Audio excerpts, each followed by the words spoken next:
چې عقل ورته حیران و، عقل ورته عاجز و. پر دې کابل یې دا توغندۍ وروغورولې د څه شي دپاره؟ ایا روسانو په کابل کې؟ ایا د رباني سره چې کوم خلک ولاړ وه دا روسان وه؟ کوم رباني چې د ده په مقابل کې جنګېدی دا د ده ملګري ایا دا روسان وه؟ ایا ده چې په هلمندو، په قندهارو، په اروزګانو، په لغمانو، په بغلانو، په قندوزو، په جلال آباد کې دا مؤمنان په شهادت رسول، ایا دا شورویان و دا خلق؟ که دی وایي چې زما سلسله د جهاد و او زه مجاهد وم، نو د جهادي سبق راپورته چې تحریک طالبان د مجاهدینو و چې په هېڅ ګوند پورې نه و مربوط، د هغو سره ولې په اول سر کې په افغانستان کې په اول په قندهار کې جنګ ورسره وکړي چې د قومندان سرکاتب و، په میدان ښار کې ورسره وجنګېدی. ولې ورسره جنګېدی؟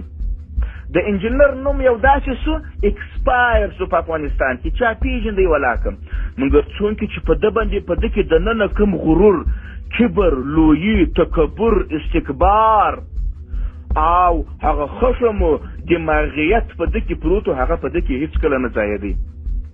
نو هم دغه ګلبدین په دغه کابل کې د دغه امارت اسلامي په مقابل کې جهاد اعلان کړ و امارت اسلامي ته د سر نه سو ټیټ، امارت اسلامي ته نه و قرآن ته یې سر نه کوي ټیټ.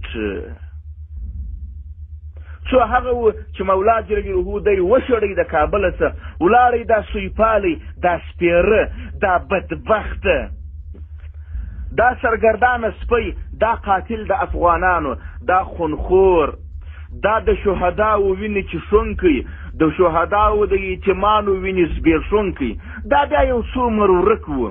بیا چې د امریکایان افغانستان ته راغلل نو بیا دلته یاري په دې بغل کې غږ وکړي موږ مجاهدین. دا نوم دا غږ یې دلته د څه لپاره وکړي؟ ده چې بیا به زه ملګري په افغانستان کې پیدا کړم. د ده کار خو د شهرت سره و، د ده کار د رب جل جلاله د رضا دپاره نه و.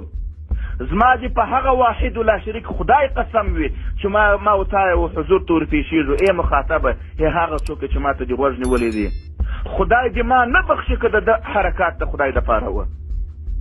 بیا موږ د امریکایانو په مقابل کې بیا موږ جهاد اعلانوو. نو داسې امریکایان راغلي دي، دا دی و ها دی و دا دی.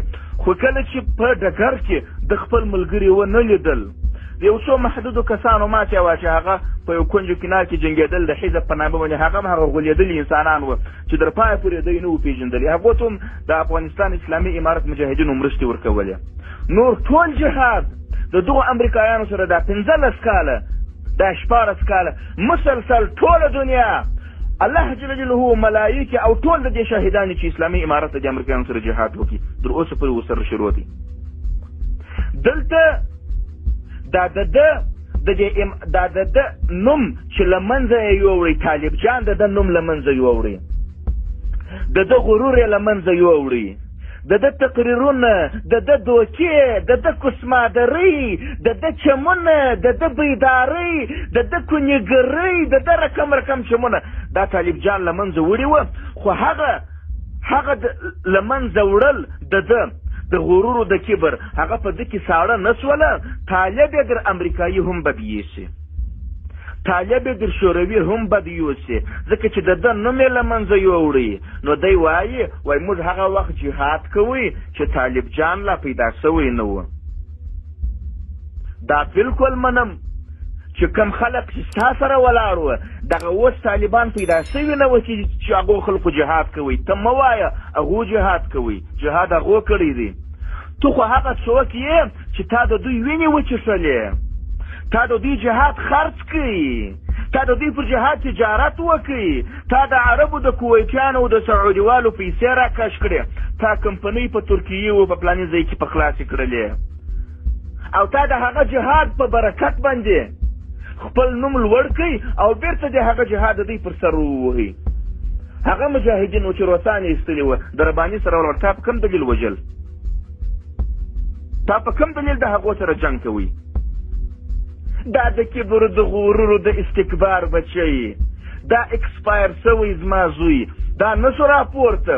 نو بیا په دې مابین کې چورت وولی چې ته خو بیخي شاته شوې، دا طالب جان خو بیا پر مخ ولاړی، مقاومت زور واخستی.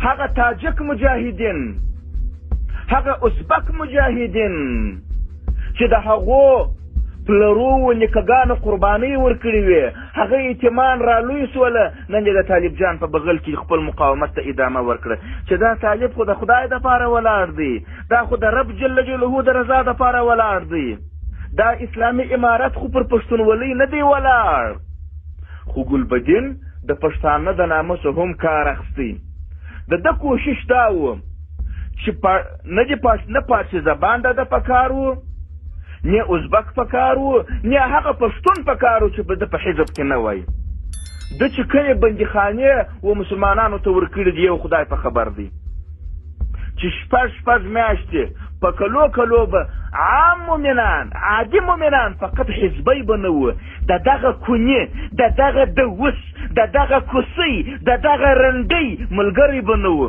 مګر ده به په کلو به بندیخانه کې ساتي ولې ته حزبی نه یې ولې ته زما مخالف یې کوم چا چې به دی پېژندلی و هغه به پېژندلی و نو دا کونې بیا راپورته سو د چې شي در نامه لاندې د دې نامه لاندې چې موږ سوله راولو سوله راولي سوله راولي